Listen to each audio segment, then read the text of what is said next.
what is happiness? What would you say? The answer to what we truly think will make us happy lies in what we're striving to experience. So I think then, if that's true, I think if we were honest, we would say, happy are those who look hot in size 4 jeans. And happy are those who have a successful career. Happy are those whose retirement is everything they hoped it would be. Happy are those who are all zen and chill, not allowing life stress to get them down. Happy are those who go on vacation and then brag about it on Facebook all the time. You guys are thinking of actual people's names right now, probably. Happy are those who are deeply spiritual and read the Bible and pray and do it every day because they actually want to. Happy are those who live adventurously and do their own thing. Happy are those who have a close, tight-knit family. Happy are those who seem to do it all and look good while they're at it. Happy are those who live in a house worthy of pinning. Happy are those who have a jillion friend requests. Happy are those who seem like superheroes. We live in a culture that seems super obsessed with happiness. We feel happy as a clam while whistling "Don't Worry, Be Happy." We eat Happy Meals while watching Happy Feet and couldn't be happier because we're taking happy pills. We're happy campers when we're not camping. And happy-go-lucky at happy hour. We get trigger happy when dating, which leads to becoming happy homemakers and celebrating happy anniversaries. We send happy thoughts on happy holidays and happy birthdays, hoping for a happy medium. A Huffington Post article that I came across states this: a Google search for happiness yields 75 million results, and nearly 40,000 books on or related to the topic of happiness for purchase on Amazon.com. So there you go. I just helped you out. You can go buy some books today. They go on to say that some psychologists actually argue that this preoccupation with happiness may actually be making us less happy. Critics have also pointed out that the obsession with happiness may lead some to discount both the presence and the value of the challenging and painful events that are inevitable in our lives, not to mention making us feel inadequate when we fall short of an ideal happiness. Alfred Hitchcock said, happiness is a clear horizon with nothing on your plate to worry about. That just doesn't seem all that realistic. I'm sorry, Hitchcock. I love your movies, especially Rear Window. But when there's a clear horizon and things are going good, my car usually gets a flat tire, my nail breaks, I run into someone intimidating, and I start sweating profusely and saying dumb things like, good times, good times, good times. Yeah, way too many times, right? I know people who are dying and who have lost those that have died. And my kids go to school with kids whose mothers have cancer. I personally have one kid who doesn't feel like he can cut it in school, and another kid who easily gets taken advantage of, and my husband just lost his mother. I don't look hot in size 4 jeans. In fact, I can't fit them around my arms, and I have to ask for wide calf boots in the shoe department, which is awesome for the self-esteem. Who wants to be like, hey, I need the wide calf boots? Nobody ever wants to be that girl in the shoe department. Life, no matter where you are or where you've come, comes with plates to worry about and horizons that beg our attention. We have bills to pay and children to raise and dreams to dream and goals to achieve and political debates to win and hair to shave. Women and children are being sex trafficked, and ugly, awful wars are birthing refugees in sick numbers. Happiness cannot possibly be a life with nothing to worry about. If that were true, it's an unreachable place, this happiness.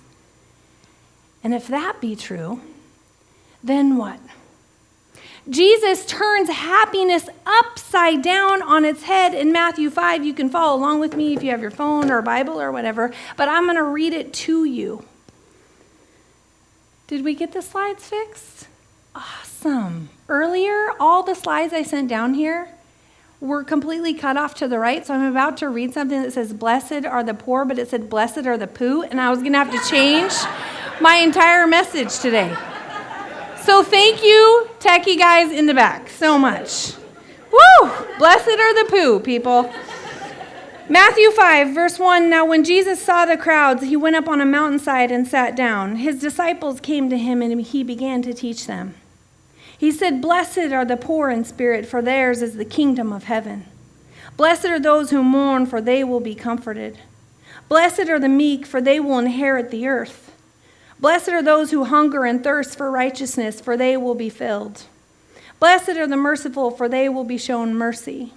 Blessed are the pure in heart, for they will see God. Blessed are the peacemakers, for they will be called children of God. Blessed are those who are persecuted because of righteousness, for theirs is the kingdom of heaven. Blessed are you when people insult you, persecute you, and falsely say all kinds of evil against you because of me. Rejoice and be glad, because great is your reward in heaven, for in the same way they persecuted the prophets who were before you.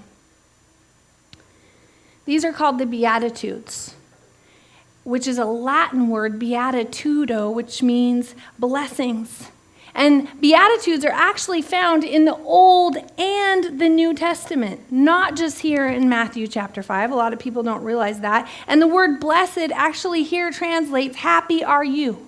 And Jesus goes down this list. And I think Jesus' happy list looks a lot different than your happy list and my happy list. And I think if we're really honest when we read this, we feel like these sassy spiritual teenagers that are like, I don't like your list, Jesus, and frankly, you can take it. And yeah, I won't even go further with that. But what if we can't see or feel the blessing that he speaks of? Is Jesus unrealistic? Do his words lack meaning because our realities don't feel blessed? Or is he getting to something that we don't yet understand? And who is this Jesus anyway to tell me what's going to make me happy? Well, if Jesus is truly God con carne, God with meat and bones and an Adam's apple, and he experienced bad hair days and people's garlic breath, then I just wonder if Emmanuel, God with us, might know something that the people he made might not. See, the thing about God is that God can handle all our questions, and he can wrestle with us too, like he did with Jacob. And maybe for some of us, today will be more of a wrestling match. Maybe the life season you're in will be more of a wrestling match, and that's okay. God can handle that. The idea of a God, a supreme being, is that he's bigger than us, that his ways are higher than our ways, and that he knows our inmost being. He knows his creation. He knit us together in our mother's womb, Psalm 139 says. So could it be that God might grasp true happiness more than we do? If God knows time from beginning to end, and he stretches infinity, and he spans beyond horizons and generations, and he's all-knowing, and by his wisdom he set forth the stars in the sky and the sand on the seashore, could it be that this God of the universe might have a leg up on us about a few things? And if God were to come and be with his people in the flesh, might he suggest something about life and happiness that we could stand to benefit from? Today, I just want to invite us to lean into Jesus' words and see how God meets each one of us. I think Jesus is getting at a few things in Matthew chapter 5, and one of them is this. True happiness is deeper than we first strive. Much of what we strive for to make us happy is quite material. Right? Homes built of wood and stone. Clothes made of fiber and thread woven. Titles that come and go. Bank accounts that bounce. And statuses that can be changed with the click of a mouse. When Jesus collides with people, as I call it, he always challenges people to compass deeper places. With the religious people, he provoked their false images, the ones they thought would make them happy, the ones that look shiny on the outside but were filthy as rags on the inside. And Jesus said, look there. When Jesus collided with the woman at the well who had a pattern of chasing after man, after man, after man, Jesus didn't just confront her moral lifestyle. He actually invited her to look deeper to what she hoped would fill her happy bucket versus what actually will. With the rich young ruler, when Jesus collided with him, whose happiness came from this brag-worthy life of following all the rules and having security in abundance, Jesus actually calls the man to find true happiness in something way beyond what one can see, earn, or buy. See, I think Jesus wants us to be truly happy, not slap happy. A young woman walked through the doors of Collide, a ministry that I lead. And it now, God's kind of blown it up from, it was a spiritual concept that he had given me in my own time of pain and processing my story and my childhood. And I was a mentoring girl that turned into a Bible study of about 25 girls. And now we're gathering hundreds of women from the most conservative of churches to the most liberal of churches, everything in between, women outside the church. And there's women even from Seattle and Port Angeles and Port Townsend and Anacortes and Mount Vernon coming up to Bellingham to this thing. So ladies of Brookview, next year you need to come up because it's an awesome time and God's doing amazing things. There's one particular Clyde. This woman walks in and she said she hesitated to come, and I think she made every excuse as to why she should skip, but for some reason she showed up by herself. She was running late. But she walked through these doors one Saturday morning for this event, sort of gathering conference type thing for women. And everyone was so kind to her that she just assumed that they all knew what she was going through, almost like she had a going through divorce sign on her forehead. Of course, none of us knew anything about what was going on, but her inner voice was convincing her that all the overwhelming shame she wore was as obvious as the clothes that she donned. She had just gotten divorced, moved back to her hometown, and here she was starting over and having to explain to everybody that she was no longer married. She walked into Collide hearing these sort of negative self voices that spoke, and these are her words. She said, this is what she heard. You failed. You broke your promise. You don't belong here in church anymore. And those voices were beginning to debilitate her, so much so that God met her in this gathering. And we have this Collide counseling program where we help people get help who need it. Your everyday lady, 65-year-olds, 18-year-olds. If people need counseling, we get them free counseling. And so this woman signed up for counseling thinking she's going to walk into a Christian counseling office and she's going to deal with her divorce, and that was all that was going to happen. But God went deeper than that, and she says, I was able to process why I was struggling so much and what went wrong, and more importantly, how to let that go and move forward. The lies I was believing, how hard I was on myself, I can now recognize that voice telling me how I failed, how I am a disappointment and don't deserve a second chance, that's not from God. And I was able to begin moving past my divorce, and we started to dig deeper into what I believed about myself in general and what I am capable and worthy of. And I was able to recognize that same voice condemning me about my divorce has held me down and kept me from my potential in other areas and led me to settle for less than I'm worthy of for years and years before I was ever even married. And I can now hear, you are beautiful and so very loved. You are worthy and enough just as you are. I was reminded of my worth and the grace given to me and also my strength so I could forgive myself and move past this season. I tell this woman's story and I read it because in the midst of her happily ever after ending, Jesus showed up and he wrote this new chapter that brought about a deeper happiness, an inner contentment, a sense of true worth and healing.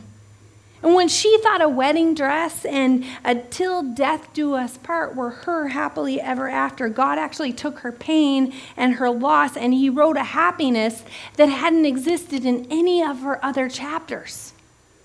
It's almost as though Jesus suggests here in Matthew chapter 5 that we need to change our definition of happiness.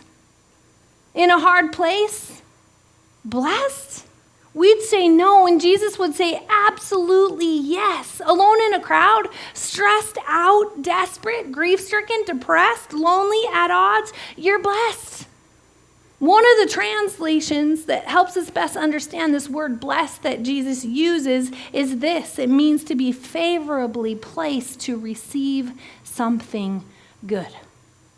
Some of you right now are favorably placed to receive something good. It might not feel like it, and yet you are. When you're poor in spirit, when you're mocked, when you're down on your luck, when you're longing, you're in a favorable place to receive something good. Blessed are those who don't fit in. Blessed are those who know what it truly means to need God to make it through a day. Blessed are those who starve for God and are made fun of for it. Blessed are those who are at the end of themselves. Blessed are those who have lost all they ever wanted, for it is then that they will inherit all that God has for them. You're favorably placed to receive something good. C.S. Lewis says, don't let your happiness depend on something you may lose.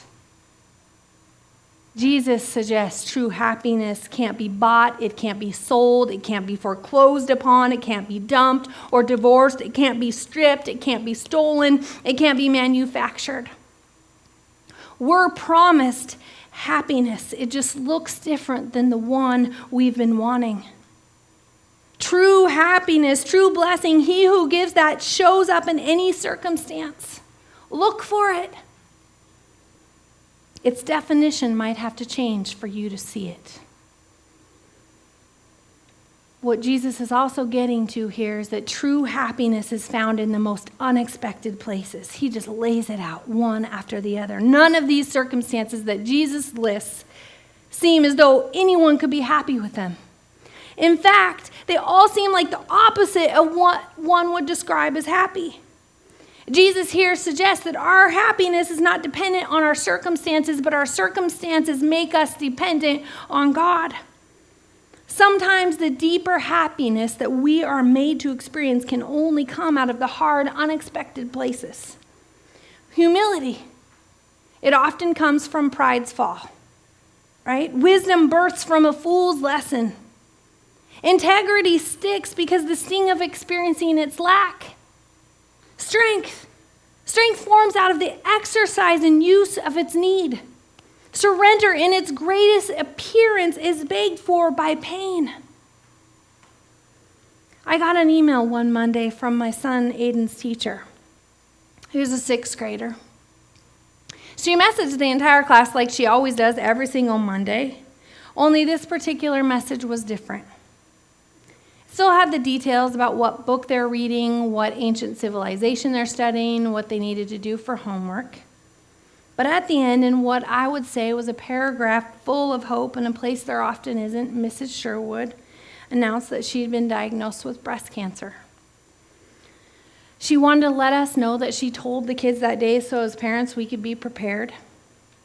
But she shared her news with this really strong grip on hope, and I read it as though I could never write it myself. Not that way, anyways. That day, my son Aiden came home sad. But he said that the kids had planned to dress up in pink the next day because of one kid's inspiration, which I actually blog about this. If you want to check out the blog I read on wecollide.net, I tell more stories about this. But one kid had this inspiration for this entire school. And so they planned on dressing up in pink. And so my son Aiden decided to take one of his dad's not so white, when they start to turn yellow and you're like, husband, be embarrassed that you're wearing that shirt. Take one of those not so white shirts, cut off the sleeves, and my son kind of begged me to, in pink pen, write. He came up with this: I'm strong, but not Sherwood strong. So I got my crafty self to work. And I had to pick up Aiden after school that day that he wore that shirt. And I waited in the car for the bell to ring and for the kids to file out. And it was like the doors opened up and puked out pink. I mean, I saw pink hair, pink ribbons, pink fairy wings, pink wigs, pink sunglasses, pink socks, pink tutus, pink mustaches. There was pink in every shade. And students were making hearts with their fingers. And they're hugging each other. And Mrs. Sherwood's room was filled, like barely walk in, with pink balloons. She was getting hugs all day. and tears of blessing fell with each one.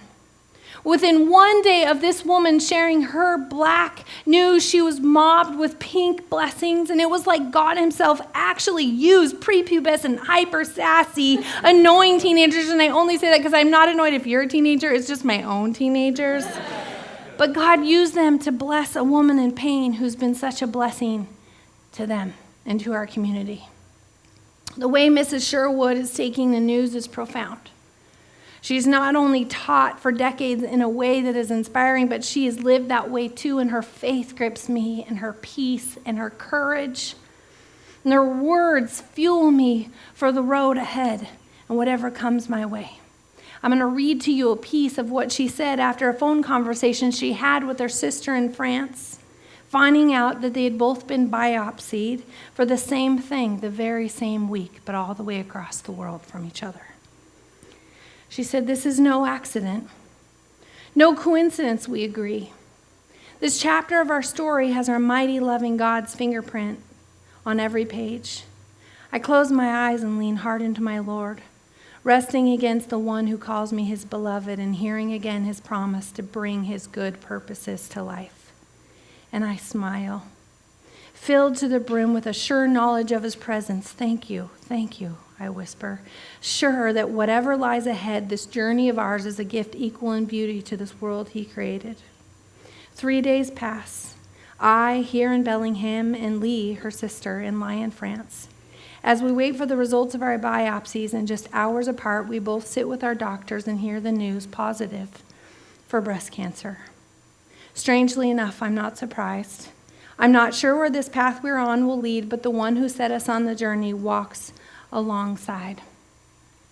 What my son and I see and continue to see is a woman who is looking for and seeing God show up in the hardest of places and inviting the rest of us to go with her and look for him too.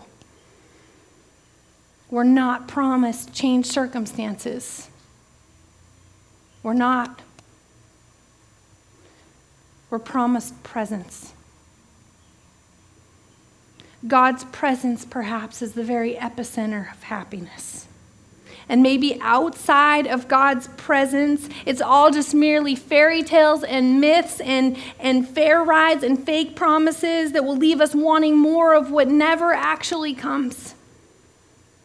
And maybe the most unexpected places are truly the most blessed because it's there that we find God in ourselves most. It's there that we look for God, need God, and beg of him. I like how the Message puts it. You're blessed when you're at the end of your rope. With less of you, there's more of God and his rule.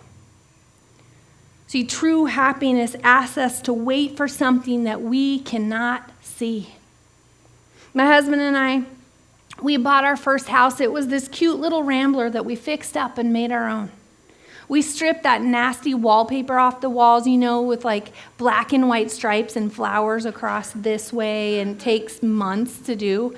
And we painted all the pink walls a latte color, and we painted the gray cabinets white and spruced it up. And my husband built this beautiful mantle, and we placed our pictures and our candles on it. And then we designed the backyard with parties in mind. We built an arbor and stone pathways, and my aunt, whose garden should have been in Sunset Magazine, who drove over from Eastern Washington with a car full of starts, we planted hostas and lilies and lavender, all from her garden, and then they flourished in ours. That was our first garden as a couple. Years later, after the birth of our first baby, this house and garden with which we greatly loved now needed to be passed on to another family because we had built another house that we were about to move into, so we put our house up for sale. And I'll never forget meeting the family that fell in love with our first home. They walk in, and this mom had 2 boys, my boys' age, that were twins. Double the duty. I thought I was busy, and then I looked at her and was like, holy cow. The Moores had relocated, and Mary loved gardening, so they fell in love with this place. And it had been a special place to us. This is where we came back from our honeymoon, unpacked all our wedding gifts. We had baby showers there. We brought our first baby, Aiden, to his bright yellow, cheery room. that we had designed for him, but it was time for this family to make it home sweet home, and they did. We never really knew the Moores much, but their kids grew up in the same school as our kids, through elementary school and now middle school. And Mary, the mother of those boys, taught all the kids, not just her boys, but all of our children. I mean, I volunteer on occasion, but I'm probably a loser, according to like the school administrators, because I show up, kind of like, check, I did my volunteer duty for 2016. Mary was there every year, every day, as a volunteer, reading with children, making homework packets, assisting teachers, spending time with kids. I admired her devotion and her value of education, her sacrifice and her service, and felt so grateful to her for the work and the investment she had in my kids' lives. And just 2 years ago, Mary was diagnosed with a horrible, awful cancer. I couldn't believe it. I couldn't imagine it as a mom.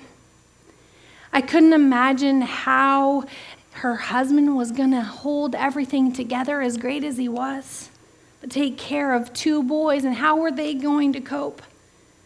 And how was she going to handle not being this amazing, involved parent that she was, and how would she navigate the loss and the sickness?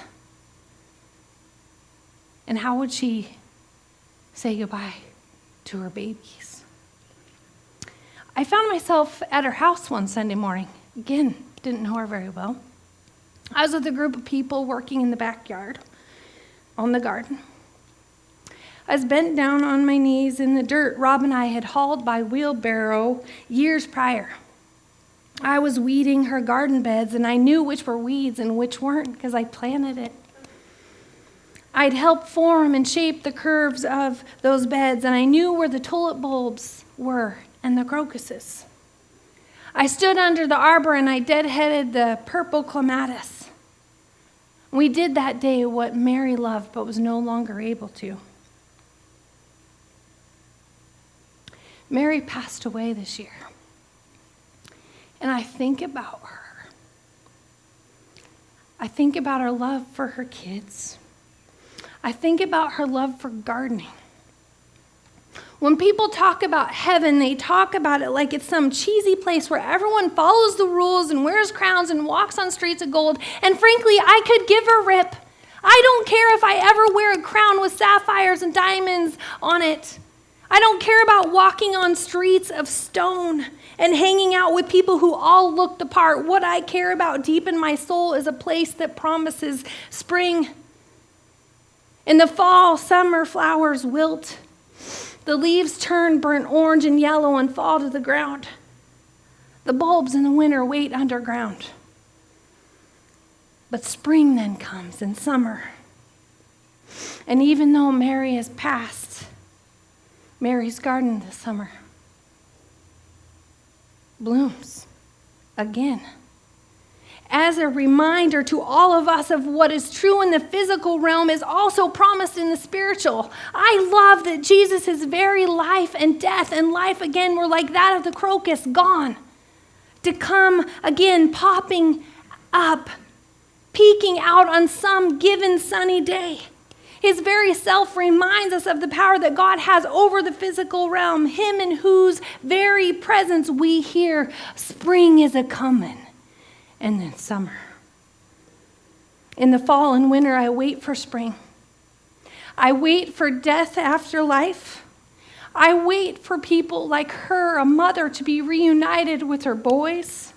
I wait for healing after sickness.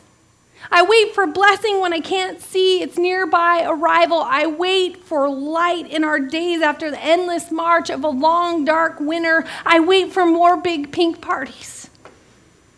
I wait for the promise of something good after something so horrifically awful like cancer. I wait for that family.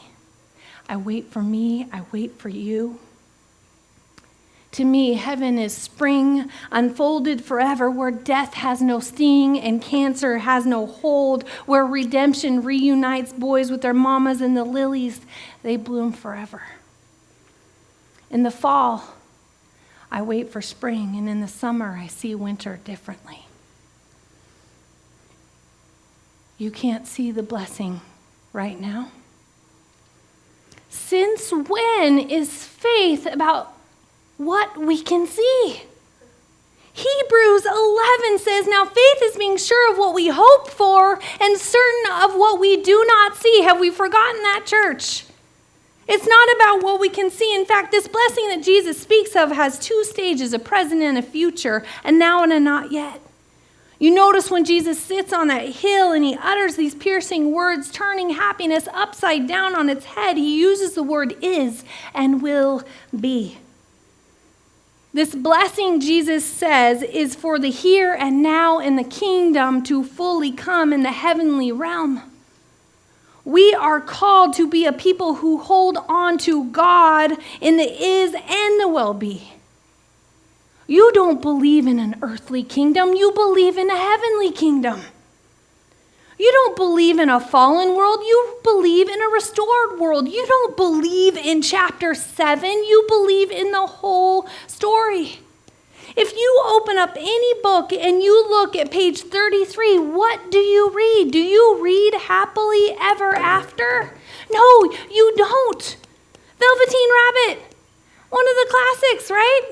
Let's open this sucker. Page 18. What do you read on page 18? He hasn't got any hind legs, he called out. Fancy a rabbit without any hind legs. And he began to laugh. I have, cried the little rabbit. I have got hind legs. I'm sitting on them. Then stretch them out and show me like this, said the wild rabbit. And he began to whirl around and dance till the little rabbit got quite dizzy. I don't like dancing, he said. I'd rather sit still. But all the while he was longing to dance, for a funny new tickly feeling ran through him. And he felt he would give anything in the world to be able to jump about like these rabbits did. Open up Charlotte's Web. Charlotte's Web. Page 49 of Charlotte's Web. You know why they're fattening you up, don't you? No, said Wilbur. Well, I don't like to spread bad news, said the sheep, but they're fattening you up because they're going to kill you. That's why. Page 49. Right smack dab in the middle of Snow White, right? You don't read Happily Ever After. You read Snow White took the apple and made a wish. As soon as she bit into the apple, she fell to the floor. Only love's first kiss could wake the sleeping princess. We're a people who are called not to believe in chapter 7, but to believe in the entire story. We're not a people who are called to find happiness in what we can see and what we can touch and what can comfort us right now. Sometimes what is our greatest obstacle to believing upon God for what will be. God is not limited by what is. The creator of the world is not held back by gravity. The one who's supreme, he's not ruled by our laws or our government. The one who's the Alpha and the Omega is not fazed by times, clocks, and calendars. He's not bound by our agendas, deadlines, and our prognosis. The one whose wisdom is not hampered by degrees or lack thereof. He's not constrained by a limited perspective. He isn't confined to brain cells that have been damaged by chemicals and reality TV. The God who made the universe, who set forth the seasons, he doesn't just see winter. He knows spring is a-coming, and then summer, and then fall, and again, and again, and again. He is supernatural. He is beyond what is. And the Jesus, the one who would suffer and undergo all these blessed places, which is a crazy thing. Go back and read Matthew 5 and think about that. A trampled spirit, being mocked, whipped, spat upon, mourning the loss of his life. The one who is all-powerful, yet meek and humble, he would die. But he would raise again. We're limited by pulse. God is not. We are limited by 75 years of life capacity, and God is not. We are limited by hard hearts and broken spirits, and God is not. Jesus is calling on us to wait on something bigger, something more, something better, something coming. And here in Matthew 5, he's calling his disciples and he's calling us and he's asking us to trust that God is real, that God reigns and that his kingdom reigns. And he's asking you to, in chapter 7, wait for the end of the story and how it plays out. Jesus is asking us to wait for his kingdom to come and to be a people who long for it, wait for it, pray it into existence, hoping with giddy anticipation that he indeed will show up, that he will bring about light in darkness and life in death. He's asking us to hold on. Hold on. Because through your circumstances, though they expect you finding the worst, God says, expect the unexpected. I'm coming. I promise that you will be blessed. What I've realized is that I think we really need to be a people who remind each other of what we believe upon and hope to be true when we can't believe or hope it for ourselves. And so this morning, as the worship band comes up, I'm going to have us have kind of a moment to be quiet with God. But then I'm going to invite us. Hebrews 11 says, faith is being sure of what we hope for and certain of what we do not see. I'm going to invite those of you who want to claim, God, we know you're good, we know you're sovereign, we know you're powerful. Or God, we hope you show up. We hope you're present. We hope you're God Emmanuel.